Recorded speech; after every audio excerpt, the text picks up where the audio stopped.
오늘은 성경이 말하는 재림, 그런 제목으로 여러분들하고 말씀을 나누겠습니다. 성경 본문이 데살로니가전서 4장 16절부터 18절까지 있는 말씀입니다. 성경 말씀을 다 같이 일어서서 한번 읽어보겠습니다. 한 목소리로 한번 읽어보겠습니다. 주께서 호령과 천사장의 소리와 하나님의 나팔 소리로 친히 하늘로부터 강림하시리니 그리스도 안에서 죽은 자들이 먼저 일어나고 그 후에 우리 살아남은 자들도 그들과 함께 구름 속으로 끌어올려 공중에서 주를 영접하게 하시리니 그리하여 우리가 항상 주와 함께 있으리라. 그러므로 이러한 말로 서로 위로하라. 서신 채로 잠깐 기도하겠습니다. 아버지 하나님, 이 말씀이 말세를 살아가는 저희들에게 또 이 시간 가장 귀한 말씀으로 들려질 수 있도록 하나님께서 축복하여 주시고 우리 마음을 열어주시옵소서. 귀한 시간 주신 것 감사드립니다. 살아계신 예수님 이름으로 기도드립니다. 아멘. 특별 집회가 잘 끝났습니다. 그리고 제가 계속해서 특별 집회에 대해서 복습을 많이 했습니다. 그래서 이제 거의 다 복습을 했어요. 특별 집회를 통해서 여러분들이 생각나는 그런 단어들이 혹시 있을까요? 어떤 단어들이 생각나세요? 최영결님? 진리와 비진리. 그게 아주 제일 중요한 단어입니다. 진리와 비진리. 우리 속에는 뭐가 있다? 비진리가 있는 거지. 진리가 있는 분도 있어요. 당연히 그런데. 근데 저는 비진리가 있었어요. 근데 제가 회개하고 진리를 받아들였어요. 그래서 진리와 비진리를 구분할 수 있는 것, 그 자체가 정말 대단한 일이에요. 하나님 말씀을 들음으로써 내 속에 있는 것이 비진리구나 하는 것들을 발견하게 되죠. 또 생각나는 단어가 뭐가 있을까요? 행복과 불행. 그렇죠? 가장 중요한 그것만 우리가 마스터하면 우리는 행복해질 수 있어요. 근데 내가 불행했던 이유는 뭐였어요? 내 속에 뭐가 있었다? 비진리가 있었다. 또 생각나는 단어가 뭐가 있을까요? 약속과 명령.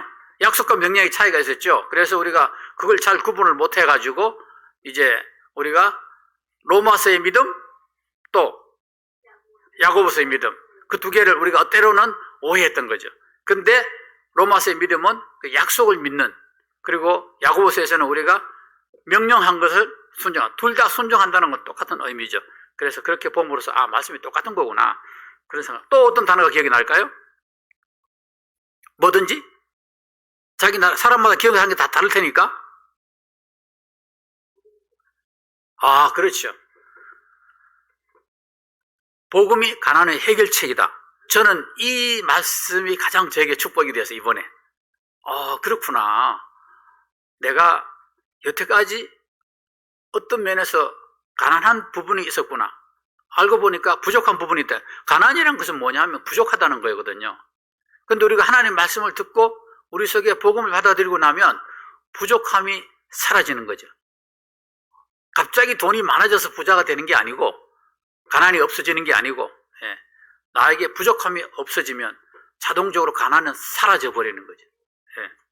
그래서 그런 아주 이번에 또 아나니와 삽비라 사건에서 주는 교훈 같은 거 아주 많았죠. 그래서 정답이 몇 개라고요? 2개 이상 될 수 있다. 1개는 아니다. 1개만 고집하지 말자. 그런 거. 다 우리 속에 있는 뭐 때문에 그랬다? 비진리 때문에. 그런데 이번에 김덕신 목사님 오셔서 우리 속에 많은 무엇을 넣어주셨다? 진리들을 넣어주셨다. 그래서 이 진리들이 이제 들어왔어요. 근데 시간이 지나면 또 이게 조금씩 더 옅어져. 잊어버리고, 그렇게 또 잃어버리기도 하고 잊어버리기도 하고 그렇게 되죠. 그렇지 않게 하기 위해서는 우리는 어떻게 하면 될까요? 제가 뭐라고 써놨어요? 복습을 해야 돼. 여러분들 하나님 말씀을 복습해 본 적이 많이 있습니까? 복습이라는 건 집에 가서 정말 노트를 펴놓고 보는 거예요. 그렇게 봐야 돼. 그래서 한번 계속해서 복습을 한번 해보세요. 간간히 제가 테스트 해볼 거니까. 그 다음에 중요한 건 뭐예요? 우리가 생활에 실천하면서 열매를 맺어야 되는 거예요. 그래서 하나를 내가 깨달았더라도 그것을 우리가 실천하게 되면, 열매를 맺게 되면 놀라운 변화가 인생에 있어서 정말 아름다운, 하나님이 기뻐하시는 그런 열매를 맺게 되고, 그 인생은 정말 축복된 그런 삶으로 바뀌는 거죠. 그래서 복습하는 그런 시간들이 있기를 바랍니다. 제가 이렇게 말씀드린 이유는 뭐냐? 오늘 제가 설교 제목이 뭐였죠? 그래서 이제 뭐냐면, 김덕신 목사님이 항상 설교 제목을 잡을 때 어떻게 하십니까? 성경으로 말하는 그래서 이제 제가 사실은 김덕신 목사님하고 오셨을 때 식사 대접하면서 좀 몇 번 교제할 수 있는 시간이 있었거든요. 그래서 그분하고 쭉 교제를 하면서 제가 한 가지 깨달은 것이 있어요. 그게 뭐냐 하면, 김덕신 목사님께서 설교는 안 했지만은 가장 이 시대에 중요한 것이 무엇이냐? 재림신앙이라는 걸 말씀하셨어요. 근데 저에게도 아주 감동이 되었어요. 재림. 그러니까 오늘 이 시간, 현재 살아있는 우리에게 가장 필요한 신앙은 무엇인가? 재림신앙인 거죠. 사실은 다른 여러 가지 설교하시는 분도 그런 얘기 하지만은 가장 믿음의 최고봉은 뭐냐? 재림신앙을 갖는 것이다. 그런 거거든요. 왜 재림신앙이 가장 중요한 걸까요? 이 성경을 가만히 보면 신약과 구약이 있어요. 그죠? 신약 구약이 있는데, 그러면 신약은 예수님 오신 후의 내용이죠? 구약이 있죠? 그럼 구약 시대 사람들은 무슨 신앙으로 살았을까요? 메시아 신앙으로 살았지. 근데 메시아가 이미 오셨어. 우린 더 이상 메시아 신앙이 필요 없어.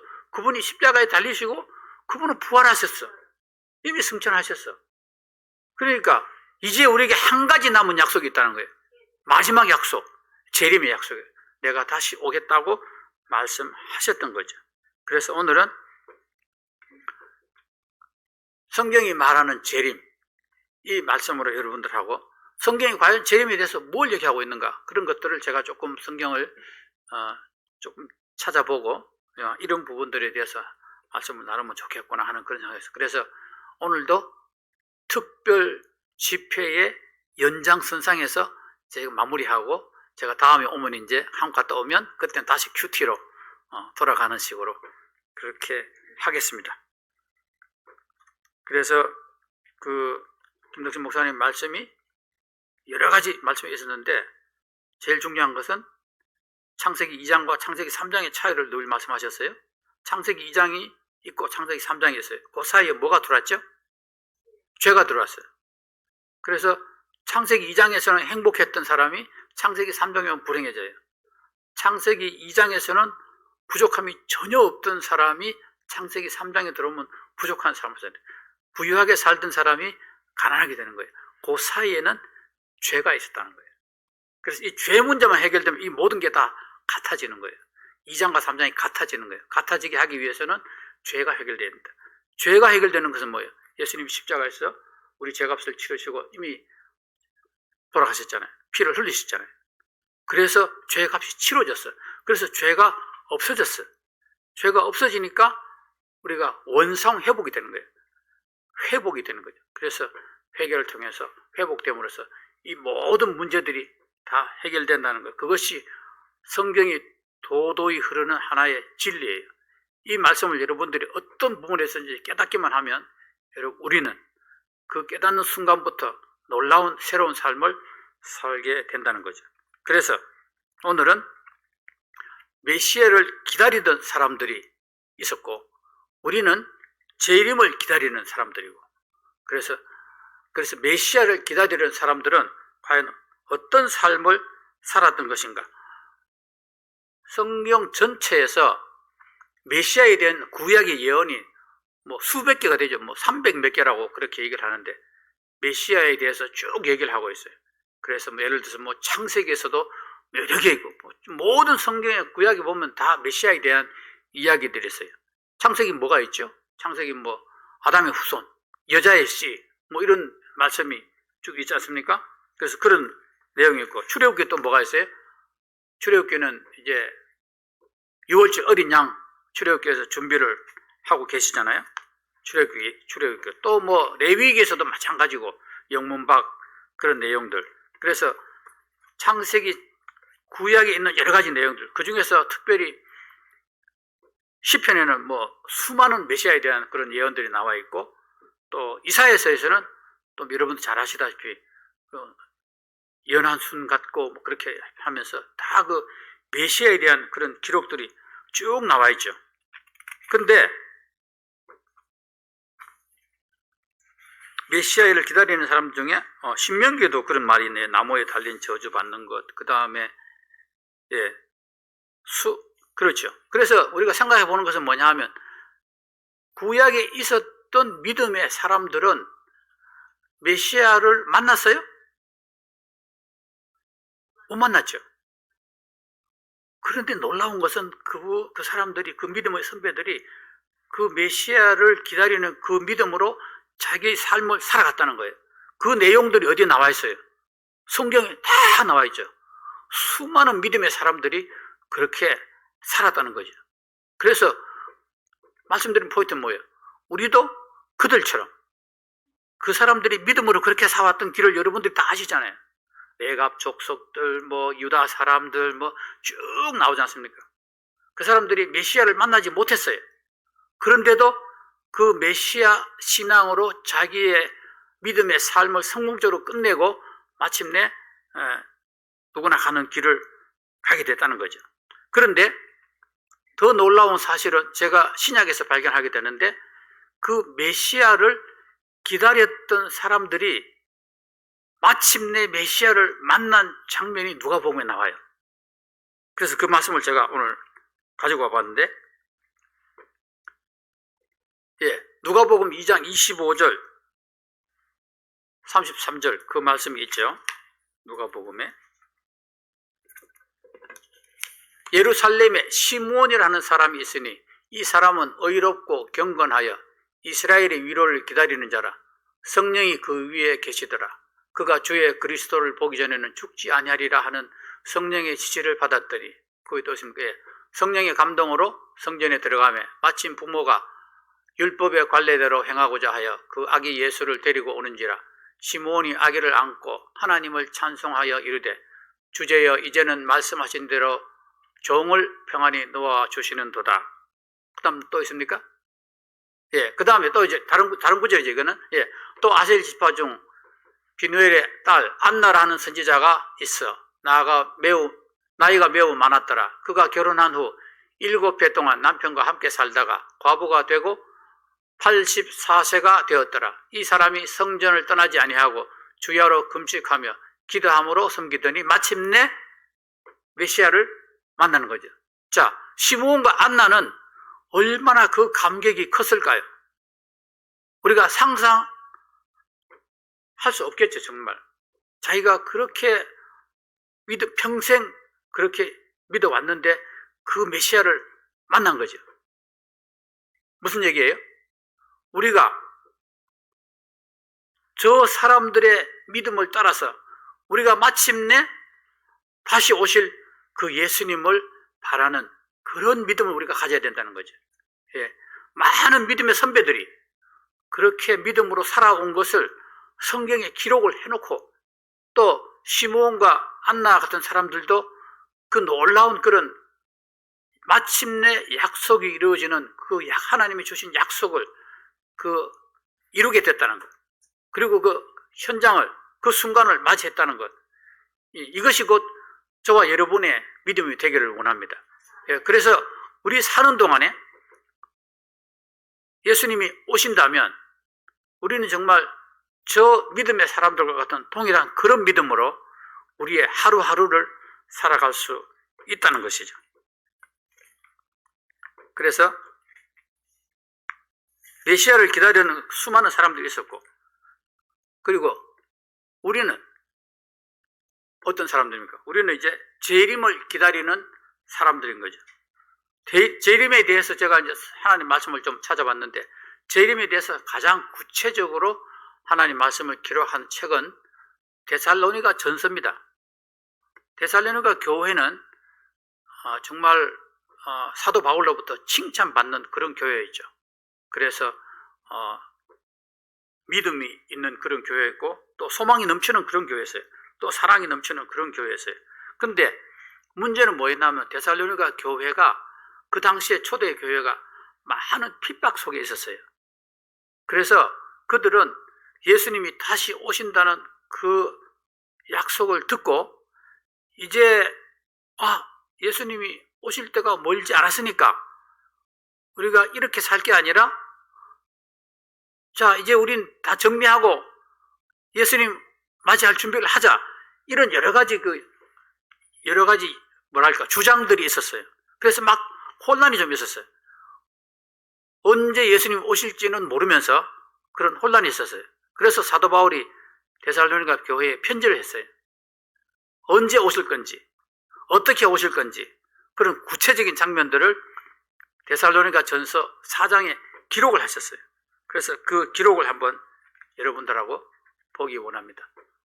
데살로니가 전서 4장 16절 최석태 좀 한번 읽어주시면 좋겠습니다.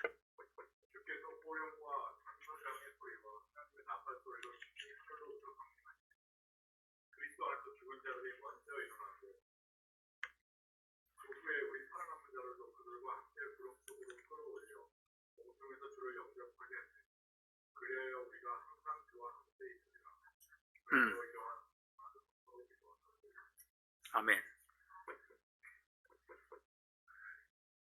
그래서 16절에 보면 주께서 호령과 천사장의 소리와 하나님의 나팔 소리로 친히 하늘로부터 강림하시리니, 그렇게 해서 첫째는 뭡니까? 호령과 천사장의 나팔 소리가 먼저 있다는 거예요. 그래서 우리가 예수님이 재림하실 때 어떤 일이 있는지 우리 마음속에, 우리 머릿속에, 우리 마음속에 그림을 먼저 그릴 수 있어야 되는 거죠. 첫째는 하나님의 나팔 소리가 있을 것이다. 하늘로부터 강림하시니. 두 번째는 그리스도 안에서 죽은 자들이 먼저 일어나고, 그래서 그리스도 안에 있는 죽은 자들, 그러면 거기는 죽은 자들이 있고 우리 산 자들이 있을 텐데, 지금 살아있는 사람들, 죽은 자들이 많을까요? 산 자들이 많을까요? 죽은 자들이 훨씬 많겠죠. 그래서 수많은 먼저 앞서간 믿음의 사람들이 일어나겠죠. 그 뒤를 이어서 뭐라고 되어 있습니까? 그 후에 우리 살아남은 자들도 그들과 함께 구름 속으로 끌어올려. 그래서 첫째는 나팔 소리가 있고, 두 번째는 죽은 자들이 살아나고, 세 번째는 살아남은 자들이 함께. 그래, 죽은 자들은 어떻게 살아납니까? 부활한 몸으로 다시 살아나는 거죠. 그리고 살아남은 사람들은 어떻게 공중 들림 받습니까? 변화된 몸으로 공중 들림 받죠. 요거를 뭐라 그럽니까? 휴거라 그러죠. 랩처라고 그러죠. 그래서 휴거가 일어나는 거죠. 근데 마지막으로 공중에서 뭘 한다 그랬죠? 주를 영접하리니. 그러면 우리가 이렇게 죽은 자들, 살아남은 자들, 그리고 공중에서 주를 영접하는 것, 이 모든 목적은 무엇일까요? 거기 나와 있잖아요. 그리하여 우리가 항상 주와 함께 있으리라. 이것은 영원입니다. 그러니까 이제 영원히 주님과 함께 사는 거죠. 이것이 우리를 위한 겁니다. 최종 목표예요. 그래서 우리의 최종 목표는 영원히 주님과 함께 거하는 것입니다. 그런데 그때 어떤 사건이 일어나느냐? 휴거가 일어나는 거예요. 그래서 오늘 이 시대에 우리가 가져야 하는 최후의 믿음은, 신앙은, 소망은 재림에 관한 소망이라는 거죠. 이걸 우리가 잊어버리고 있다는 거지요. 그러면 왜 우리는 이걸 잊어버리고 있을까요? 그런 생각이 드는 거죠. 왜 이게 가난이 복음의 해결책이다. 놀라운 복음인데 들었어. 다 들었어. 그래서 정말 하나님 말씀 안에서 기쁜 삶을 살아가고 있어요. 근데 목표는 잠시 잊어버렸어요. 근데 목표는 뭐냐면 주님이 다시 오시는 그때에 내가 들림받고 공중에서 주님과 함께 영원한 삶을 이제 살게 되는, 우리는 신부가 되고 주님은 신랑이 되는 거죠. 혼인 예식이 거기서 치러지고 그렇게 되는 거죠. 그러면 그럼 우리는 왜 이 재림 신앙을 잊어버리고 있느냐는 거죠. 이유는 뭘까요? 네? 그렇죠. 요즘, 옛날에는 안 그랬어요. 옛날에는 초대교회는 핍박이 심해서 이 사람들이 재림 신앙에 대해서 조금 잘못되기는 했지만은 놀라운 그런 믿음을 가졌어요. 근데 지금은 이 시대는 초대교회 때보다 핍박이 덜해. 핍박이 덜한 게 아니라 핍박이 있어요, 없어요? 아예 없어. 그러니 우리가 그런 믿음을, 재림의 신앙을 가질 필요가 있어, 없어? 다른 말로 하면 천국보다 이거 더 좋아. 그러니까 아예 갈 생각을 안 하는 거지. 예, 이건 정말 우리를 정말 죽이는 거죠. 우리가 믿음의 자세가, 그러니까 때로는 그래서 하나님께서 우리에게 주신 어떤 여러 가지 핍박들은, 제가 2002년 전에 제가 여기 눈 위에 이게 수술을 받았잖아요. 그걸 받았는데 수술 다 끝나고 난 후에 한 달 후에 연락이 왔어요. 자기들이 이거 가서 조사해 분석해 보니까 그게 무슨 악성 무슨 암이라고. 그래서 희귀종인데 뭐 좋은 건 아니라고. 그래서 어떻게 해야 되냐 그랬더니 그걸 뭐 케미칼 트리트먼트를 하든지 뭐 방사선 치료하든지 둘 다 하든지 그렇게 해야 된다고. 그리고 저희들이 이제 놀랬죠. 그래서 야, 꼭 그렇게 케미칼 트리트먼트 하고 방사선 치료 다 해야 되냐? 그랬더니 여러 사람들이 이제 우리 딸이 의사가 시킨 대로 하는 게 좋겠다. 또 백집사님이 전화가 왔어요. 어떻게 생각하냐 그랬더니 의사가 시킨 대로 하는 게 좋겠다. 전부 다 의사들은 다 그렇게 얘기를 하셨어요.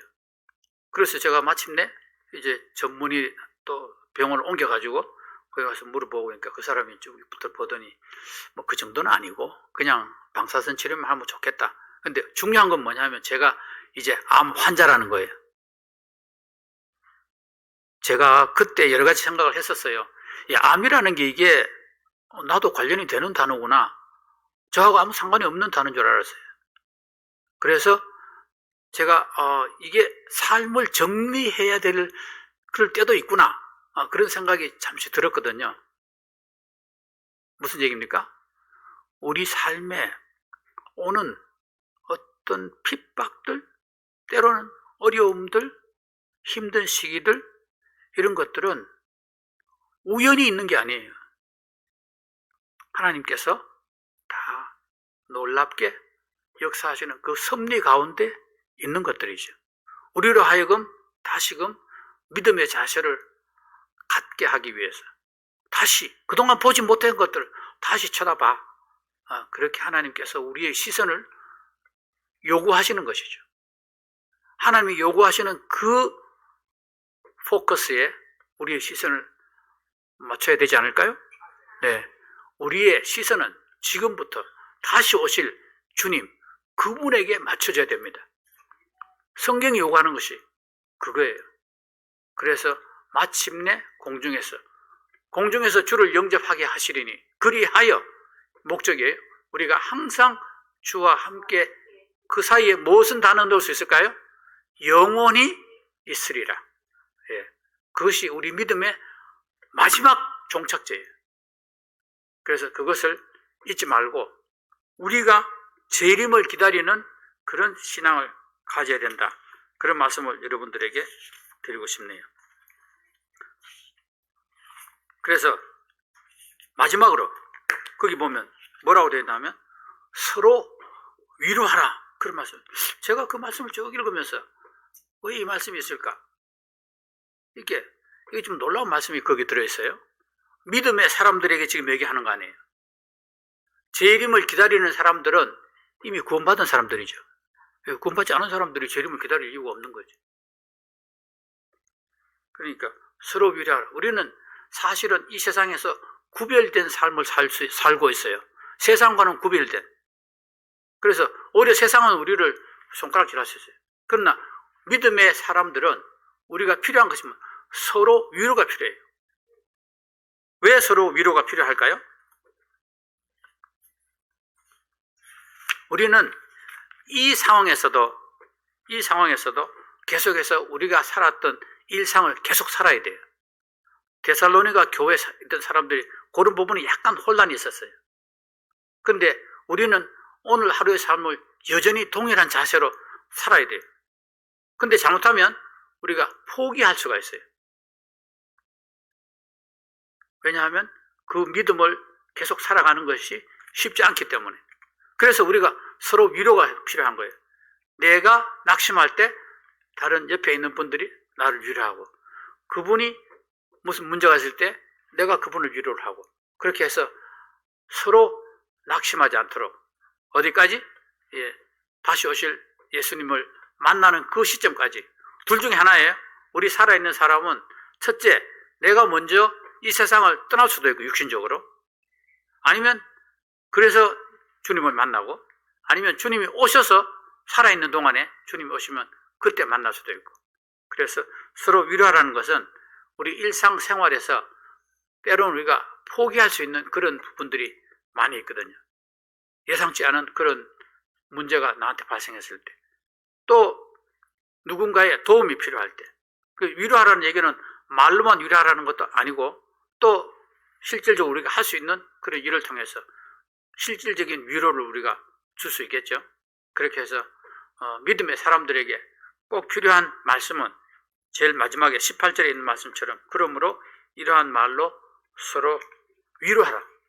그것이 우리가 세상과 구별된 그런 사람들이 살아가면서 주님 앞에 설 때까지 믿음으로 지켜나갈 수 있는 하나의 방법이라는 거죠. 그래서 특별히 우리 교회에서는, 또 교회 성도들, 또 믿는 사람들 속에서는 이 믿음의 위로가 얼마나 놀라운, 우리 모든 사람들이 동일한 대열로 주님 만날 때까지 갈 수 있는 방법인지, 그런 생각을 제가 해보게 되었습니다. 그래서 여러 이야기들이 있을 수 있지만 위로하는 그런 저와 여러분 되기를 원합니다. 요한계시록 22장 11절 20절에 보면, 보라, 내가 속히 오리니 내가 줄 상이 내게 있어 각 사람에게 그가 행한 대로 갚아주리라. 하나님께서는 상을 준비하고 계시고 우리들에게 마침내 그 상을 주시겠다는 거죠. 그 밑에 보면, 이것들을 증언하시니가 이르시되 내가 진실로 속히 오리라 하시거늘 아멘 주 예수여 오시옵소서. 그런 말씀이 마지막 요한계시록에 기록되어 있습니다. 그래서 초대교회에는 그런 핍박들로 인해서 그런 믿음이 정말 지금보다 더 불같은 그런 믿음이었는데, 오늘날은 우리가 세상적인 여러 가지 그런 것 때문에 우리 믿음이 또 더 약해질 수도 있죠. 그러나 다시 우리가 말씀으로 돌아가서 사도 바울의 말씀처럼 우리가 주 안에서 서로 위로하고 믿음을 견고히 해나가는 그런 저와 여러분 되기 원합니다. 같이 기도하시겠습니다.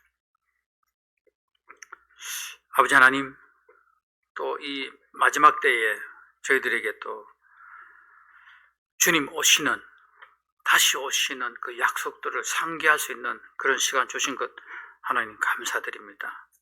우리의 목적을 분명히 하고 초점을 또 더 정확하게 해서 우리의 삶이 정말 믿음의 길에서 좌로나 우로나 치우치지 않고 주님 보실 때 거룩한 삶을 살아내는 그런 믿음의 사람 한 사람 한 사람 될 수 있도록 축복하여 주시옵소서. 귀한 말씀 주신 것 감사드립니다.